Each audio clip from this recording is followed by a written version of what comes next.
Hello children, welcome to today's session. We have learnt about the soil, its formation, what are the factors that affect soil formation and about soil profile in our previous session, right? So today let's learn something more about soil. Children, now look at these pictures. Can you find any difference here? Yes, we can find out some differences, right? That in each picture, we can see that soil looks different by its color and also by texture, right? So we can make out that soil looks different. So we have different types of soil. For example, you can visit your garden or even a paddy field or a coffee estate or a park nearby and find out what color or what type of soil you will get there. So today we are going to learn about different types of the soil, especially the classifications of soil in India. According to ICAR, that means Indian Council of Agricultural Research, soils in India are classified into 6 types. Then what are those 6 types? They are alluvial soil, black soil, red soil, laterite soil, desert soil and mountain soil. So first, let's learn about alluvial soil. This soil is very fertile. So from where do we get this soil? They are formed by the sediments and those sediments are called alluvium. So then from where do we get the sediment? They are through the rivers. Look at these pictures. You can see the rivers. The water is flowing, right? So these sediments are small rocks brought down and deposited by the rivers during the long course because it takes a long time. For example, we can find these sediments or the alluvial soil in the northern plains of India or in Brahmaputra plain. The major crops grown in this soil is rice, wheat and sugarcane. And also children, there are 2 types of soil here. One is older one and one is new one. So the new alluvial soil and which is more fertile is called Kadar. And the old alluvial soil which is less fertile and that is called Bhangar. Now children, look at the first picture. What will you observe? Here the color of the soil is yellowish or greyish or brownish. Now look at the second picture.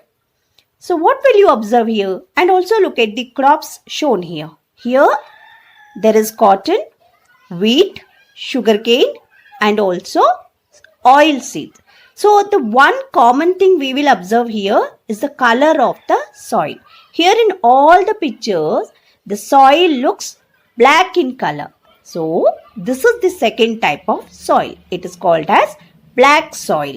It is also called as rigger soil or cotton soil. So now my question is, how did this soil get black color?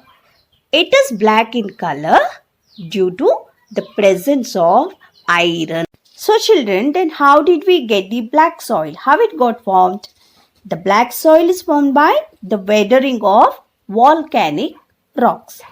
The nature of the soil is, it is water retentive and extremely clean nature. And also, it is rich in calcium, carbonate, magnesium, potash and lime. Then where do we can find this type of soil in India? The best example is Deccan Plateau region. We can find plenty of black soil in this region. So this is all about the black soil. Children, do you remember about igneous rock? It is formed through the cooling and solidification of magma or lava, right? So sometimes there will be a weathering in the crystalline igneous rocks and that creates a different type of soil which looks in red color and that is called the red soil. Now do you know why it is reddish in color? It is due to the presence of iron compounds and we can find this kind of soil in the east and south part of the Deccan Plateau, where those areas receive low rainfall.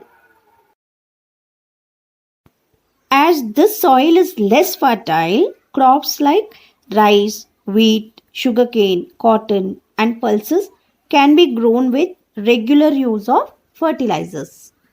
The next type of soil is laterite soil, which is formed in hot and humid conditions with alternating dry and wet seasons. It is developed due to leaching in areas of heavy rainfall. Then, what do you mean by leaching? It is the process by which the nutrients in the soil washed away by heavy rain. This laterite soil is rich in iron oxides and aluminium compounds. This soil responds very well to fertilizers. Cashew nuts, tapioca, coffee, tea, and rubber grow well in this soil. It is mainly found in parts of Karnataka, Kerala, Maharashtra, Tamil Nadu, Madhya Pradesh, Odisha, and Assam. Next one is desert soil. It is formed in dry regions. As the name suggests, we can easily make out this is porous and sandy soil, and its colors varies from red to brown. It contains a high proportion of salt, and also it lacks in organic matter because of the dry climate and absence of vegetation. Desert soil responds well to irrigation and manuring. Crops like wheat, gram, jowar, and bajra can be grown in desert soil after proper irrigation. And this soil is spread over western parts of Rajasthan. Next one is mountain soil. It is mainly formed in hilly and mountainous regions covered with forest. This soil is rich in humus but deficient in lime and potash. Mountain soil is suitable for growing tea or coffee plantations, and also fruits like apples, apricots, and cherries, and some plants of medicinal value. This kind of soil is usually found in the hilly regions of Jammu and Kashmir, Sikkim, Arunachal Pradesh, and Assam. Apart from this, the distribution of soil in India can also be classified on the basis of their location. There are two types. One is residual soil and the second one is transported soil. So what do you mean by residual soil? These soils are found in their original location where they are formed by the breaking up of parent rock. And also they include black soil, red soil, laterite soil, and desert soil. Transported soil. What does it mean? These are the soils that have been moved from their original place. These soils are transported by various agents of erosion, such as rivers and winds. These soils consist of sediments and silt carried and deposited by rivers and winds. Alluvial soil is an example of transported soil.